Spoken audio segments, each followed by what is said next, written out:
কোনো প্রকার মাংস ছাড়া যে এত মজার কাবাব তৈরি করা যায় আপনারা কি বিশ্বাস করতে পারছেন? হ্যাঁ, ঠিকই শুনছেন। আজকে আমি তৈরি করছি কাঁচা কলার কাবাব। এই কাবাবটা কাউকে খেতে দিলে বুঝতেই পারবে না যে আপনি মাংস ছাড়া করেছেন। তাহলে চলুন রেসিপিটা দেখে নিই। কাঁচা কলার কাবাব তৈরির জন্য এখানে আমি 2টা বড় সাইজের কলা নিয়ে নিয়েছি।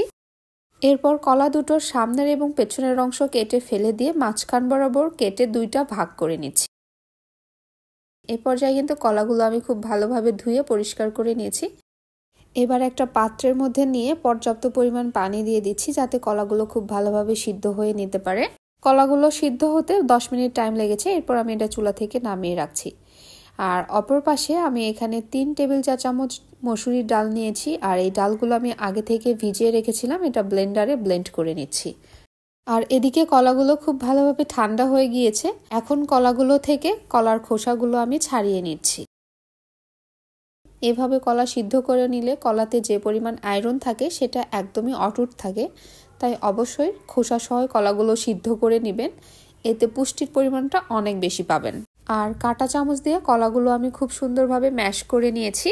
এবার যে ডালের মিশ্রণটা আমরা রেডি করে রেখেছিলাম সেখান থেকে 2 টেবিল চা চামচ আমি এখানে ডাল দিয়ে দিচ্ছি।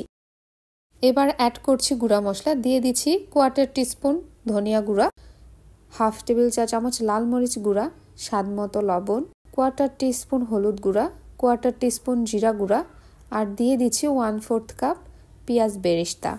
এবার সব কিছুকে একসঙ্গে খুব ভালো করে মাখিয়ে নিচ্ছি। এখানে আপনাদের একটা টিপস দিয়ে রাখি, এটা অবশ্যই খেয়াল রাখবেন।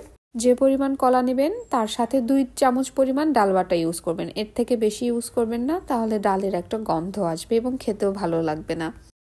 মিশ্রণটা আমার কাছে অনেকটাই আঠালো মনে হচ্ছিল, তাই এই পর্যায়ে দিয়ে দিয়েছি 3 টেবিল চা চামচ মুড়ির গুঁড়া।